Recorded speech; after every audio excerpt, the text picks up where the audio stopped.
جن ماں باپ نے طے کیا کہ ہم اپنے بچوں کو اللہ کے سامنے جھکائیں گے، یہ جو اولاد میری دنیا کے اندر آ رہی ہے اس کو ہم اللہ والا بنائیں گے۔ بختیار کاکی رحمۃ اللہ علیہ بہت بڑے اللہ والے گزرے ہیں، وہ ابھی پیدا نہیں ہوئے، ان کے ماں باپ نے طے کیا کہ ہم اپنے جو اولاد اللہ ہمیں دے رہے ہیں، چاہے وہ لڑکا ہو چاہے لڑکی ہو، ہم اس کو اللہ والا بنائیں گے، ہم اس کو اللہ کے سامنے جھکائیں گے، اس کو اللہ کی اطاعت سکھائیں گے، اس کو نبی کا طریقہ بتائیں گے، اور اللہ سے لینے والا اس کو بنائیں گے۔ اب انہوں نے ماں باپ نے سچے دل کے ساتھ یہ ارادہ کیا اور یہ طے کیا کہ ہماری اپنی اولاد کی تربیت ہم ایسے کریں گے کہ وہ دل اللہ سے لینے والا۔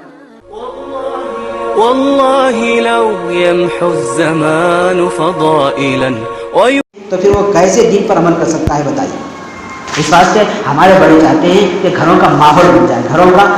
بن جائے کہ جس گھر کے اندر مرد رہتے ہیں تو وہ بھی اللہ کے حکم پر عمل کرنے والے بن جائیں، جس گھر میں خواتین ہوتی ہیں وہ خواتین بھی اللہ کے دین پر عمل کرنے والی بن جائیں، تو خود بخود اولاد کی تربیت ہوتی چلی جائے گی۔